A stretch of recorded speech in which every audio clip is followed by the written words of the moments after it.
bodies naked or whatever. But there's been a lot of people that have been in that magazine, and it's a very popular uh, issue that they put out every single year. But you think it was more of a morality thing with them, or what? From what I've heard, talking to David Land and a few others, there was a lot of objection from Aero Electronics for him not to do that, and he did anyway. And I think that really upset a lot of representatives from Aero Electronics, who, of course, again, is the main primary sponsor for Schmidt Peterson. And I think that, coupled with the poor performances of qualifying in Indianapolis the last 2 years, I think ultimately did him in and cost him that seat. Well, it's unfortunate. I hope that he can get a ride here in the very near future. What else do we know from IndyCar? And we'll move on into some NFL talk. At this point, that's pretty much it. The only reason we haven't gotten confirmation on Santino Ferrucci yet is because he, Connor Daly, and a couple others, James Davison, are running with Bird Brothers at the Chili Bowl this weekend. In fact, the grand finale of the Chili Bowl is tonight. But beyond that, I think things are right now status quo, possibilities with a few other rides. Juncos, things have gone quiet for them over the last week, so hopefully they're starting to find their stride again. But beyond that, at this point, I think we're where we are right now. But like I said, we're looking at possibly as many as 27 cars for St. Pete. And then the question is, who gets the final seats for qualifying and trying to make the Indy 500? I think those are the big stories at this point. Well, we'll certainly be watching that and monitoring that as well. Well, one big question of the day is, and we're going to make this the question of the day, is Odell Beckham Jr. the biggest idiot on the face of the earth? Well, I don't know what he's trying to do, but he's always trying to cause publicity and say the world is against him. I think he's trying to use that to make leverage of why NCAA needs to pay players. I don't know if he was trying to make a statement or what it was, but to give money to LSU players, I mean, ultimately now that's going to put them under the gun. It puts the NCAA under the gun. I don't know if it was more of a threat to the NCAA saying you need to stop with trying to block players from getting money or whatever the case is. But the timing of it was, like you said, very poor and very poorly thought out by OBJ to make a move like this when you're handing real money to players.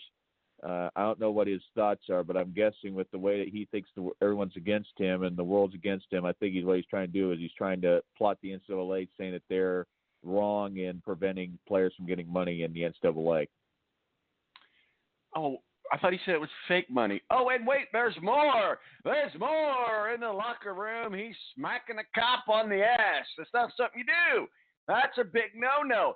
Why? Because, well, the cop was telling the LSU players to put away cigars that Odell Beckham Jr. provided, and then he went up and smacked him in the ass and began to taunt him. And hence, now, wait for it, he has an arrest warrant. He is on the Antonio Brown crazy train, Matthew.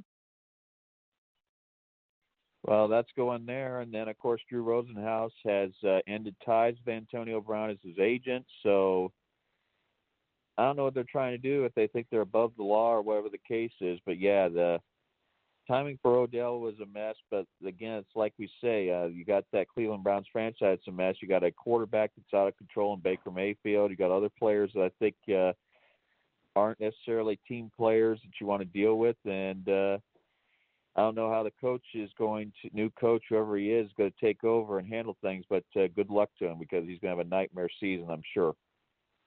Well, he's just an absolute PR nightmare. And I tell you what, if you are the people, and I get when you're a guy like that, you've got all kinds of yes people standing around you. But certainly somebody's got to be the voice of reason with this dude. It's like he just starves attention like nobody's business. It's totally insane. Well, let's go ahead and break down the championship weekend. It is championship weekend. By this time next week, we'll know who's going to be in the Super Bowl. Will it be the 49ers? Will it be the Packers? Will it be the Titans? Or will it be the Chiefs? Let's start with the Tennessee Titans. And they've really kind of had from the AFC South there.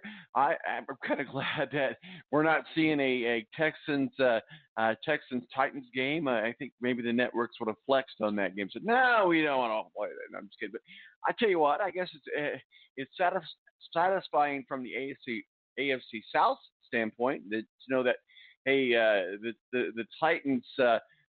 We got beat by the Titans, who are certainly the last man standing in the AFC South. But I tell you what, Patrick Mahomes and the Kansas City Chiefs and the comeback that they had against the Texans is incredible. I'm on the Chief train, brother. Yeah, I just don't think the Titans have enough firepower besides Derrick Henry to stop to get points on the board if he gets taken out of the ball game. And Pat Mahomes, I think Lair is going to get his points. So unless the Titans can score 30 or 40, I just don't think they're going to be able to find a way to get the win in this ball game. And chances are that Lamar Hunt Trophy is headed to Kansas City. Yeah, and they're due. I mean, they've been right there at it for the last couple of years. Andy Reid, he may look like the Kool-Aid man down there on the sidelines, but he's did a great job over the last couple of years, putting together a great Kansas City Chiefs team. Of course, last year it was down to the wire with them and the Indianapolis Colts in the blizzard. Of course, the Colts were not able to put that together. But let's talk a little bit about the Colts. Colts got here to play the local card here with me, the home card here. Colts got some decisions to make in the offseason. Obviously, we know that Jacoby Brissett's not going to be the quarterback of the future of the Indianapolis Colts. Where do they go from here?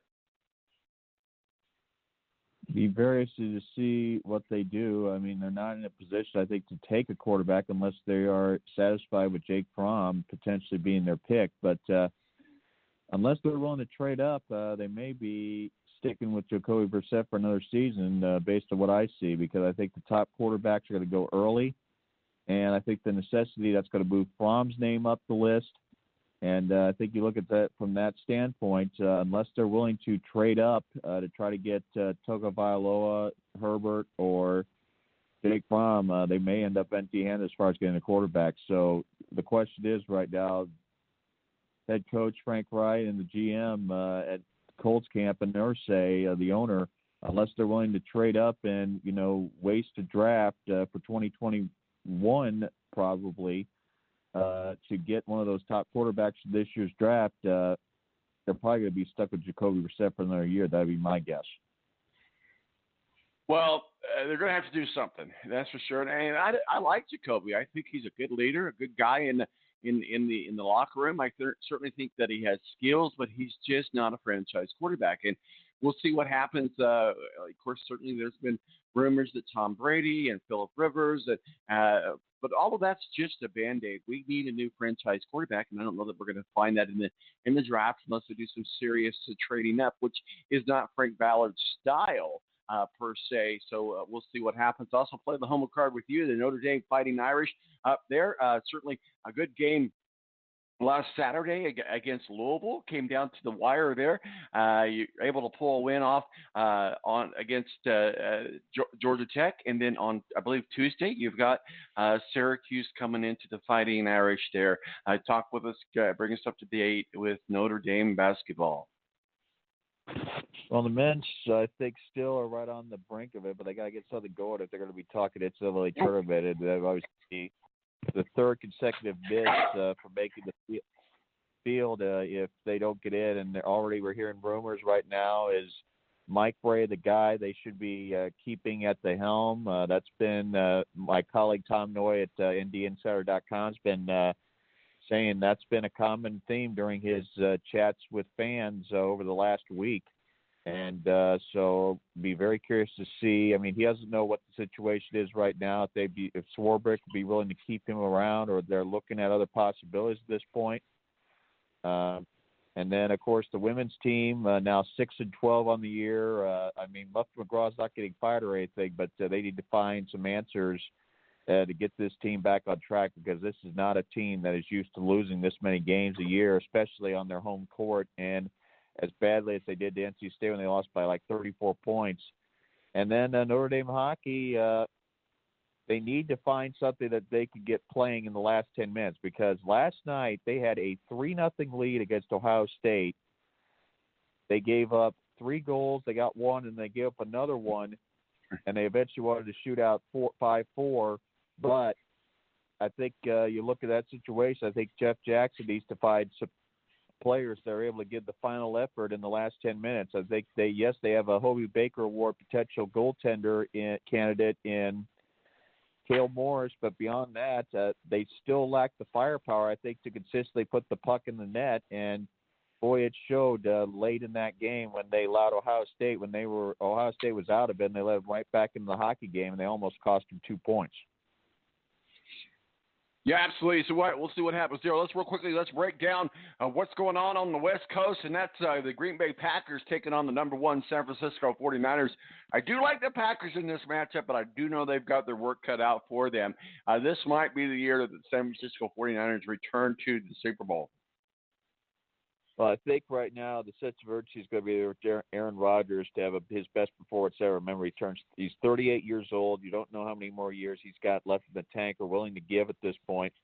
So you talk about the Custer's last stand. It's going to be Rodgers' last stand, I think, here in Santa Clara. And I think his performance, will say a lot as to whether the Packers are able to get to the Super Bowl or not, and whether Aaron Rodgers has another Super Bowl possibility left in him, because this may very well be his last chance to get to that big game in his career.